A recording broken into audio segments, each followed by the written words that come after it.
Hi, welcome to A Word to Wives. This is Donna, and I just so appreciate you joining me. I have a question for you. Have you ever given your spouse a gift that they just did not seem to appreciate? Or shortly after receiving a gift that you just carefully picked out, it seems as though they forgot all about it? I mean, maybe you found the gift pushed off to the side or shoved up in the closet somewhere. Well, I have a gift idea that your spouse will definitely appreciate and they'll never forget it. I guarantee you. What is it? It's the lasting gift of extravagant love. Now, extravagant love has at its core loving sacrificially.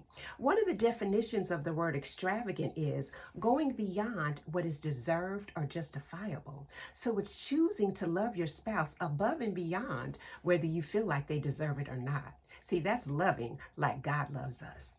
Well, here are the ABCs of loving your spouse extravagantly.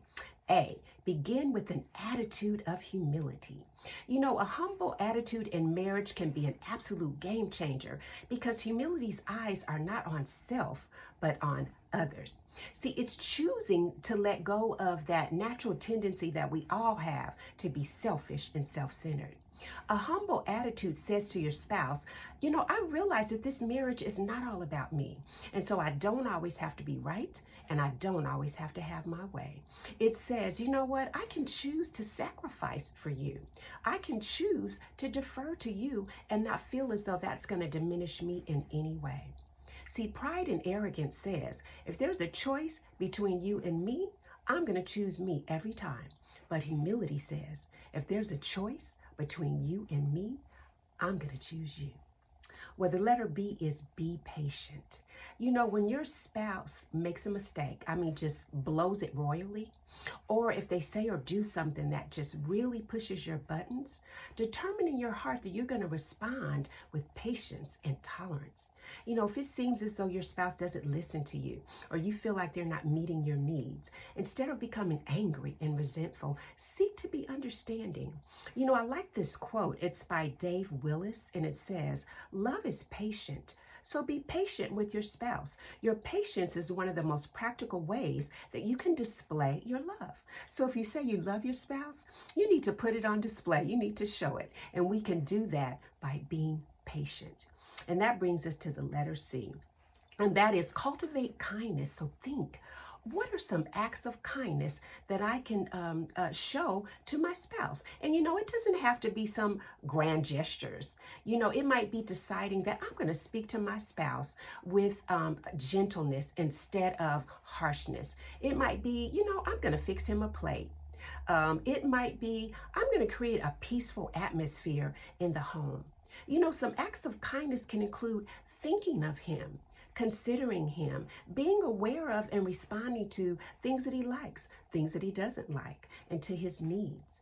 You know, cultivating kindness involves developing the habit, okay? Developing the habit of being selfless, generous, and considerate.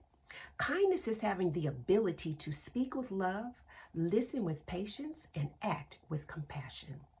You know, these qualities are not admired or valued in our culture anymore. In fact, if you listen to the voice of our culture, it can make you feel as though you're being a doormat or you're not being true to yourself. But you know what?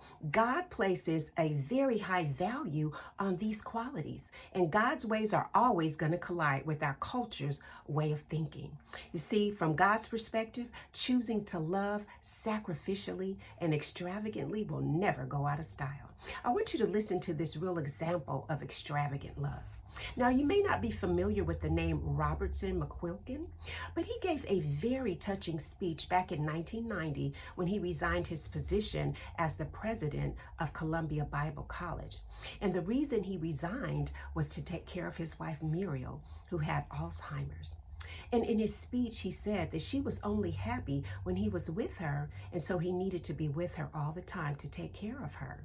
And he said, it's only fair because she took care of me for 40 years and made my life better. So even if I took care of her for 40 years, I would still be in debt to her. And then he said, it's not that I have to, it's that I get to. Wow.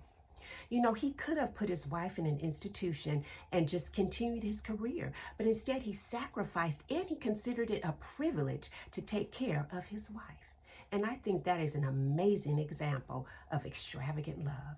So, again, the ABCs of loving your spouse extravagantly: A, have an attitude of humility.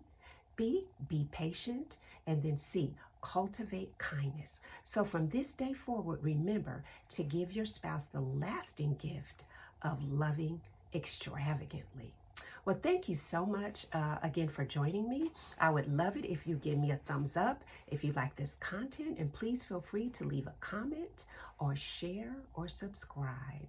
And again, thank you for joining me, and I'll see you next time. God bless.